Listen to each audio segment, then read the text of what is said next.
রাষ্ট্র হিসেবে সিঙ্গাপুরের ৬০ বছর পূর্তি উপলক্ষে Singapore Bangladesh society SBS SG 60 নৈশভোজ ও মেলা হয়েছে। বছর পূর্তি উপলক্ষে এই আয়োজন দুদেশের মধ্যে সম্পর্ক আরও গভীর করবে বলেও আশাবাদ ব্যক্ত করেন আয়োজকরা। সিঙ্গাপুর প্রতিনিধি মুশফিকা মিতু জানাচ্ছেন। দ্বীপ ও নগর রাষ্ট্র সিঙ্গাপুর ১৯৬৫ সালে ব্রিটিশদের কাছ থেকে স্বাধীনতা লাভ করে, আর স্বাধীনতার ৬০ বছর উদযাপনে দেশটি নানা কর্মসূচি পালন করছে। সিঙ্গাপুরের এই বছরপূর্তি উৎসবে মেতেছে প্রবাসী বাংলাদেশিরাও।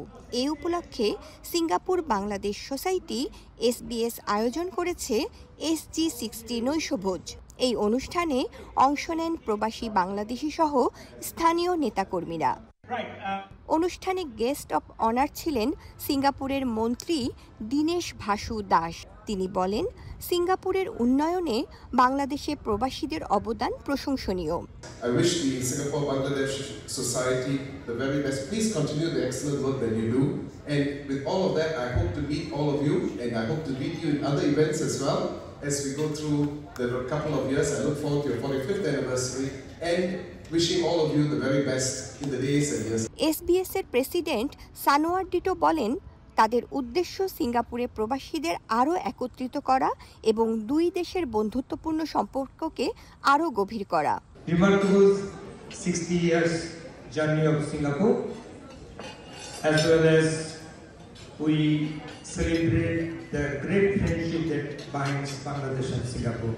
আমার খুব বড় প্ল্যান হচ্ছে যে আমার বাংলাদেশে মুকুল হোপ শেল্টারটাকে রেজিস্টার্ড করে সিঙ্গাপুর এবং বিশ্বের বিভিন্ন অর্গানাইজেশনগুলোর সাথে কোলাবোরেশন করে আমার দেশের মানুষের জন্য কিছু করা। বর্ষপূর্তি উপলক্ষে বাংলাদেশি উদ্যোক্তাদের অংশগ্রহণে আয়োজন করা হয় মেলায় শোভা পায় দেশীয় পণ্য ও তুলে ধরা হয় নিজেদের সংস্কৃতি।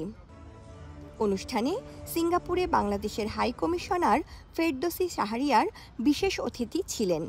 Since its establishment in 1981, SBS has remained a cornerstone of our community, promoting welfare, fostering friendship and advancing mutual understanding between the peoples of Bangladesh and Singapore. এ সময় মনোজ্ঞ সাংস্কৃতিক অনুষ্ঠান ও নৈশভোজের মধ্য দিয়ে পালন করা হয় বছরপূর্তি।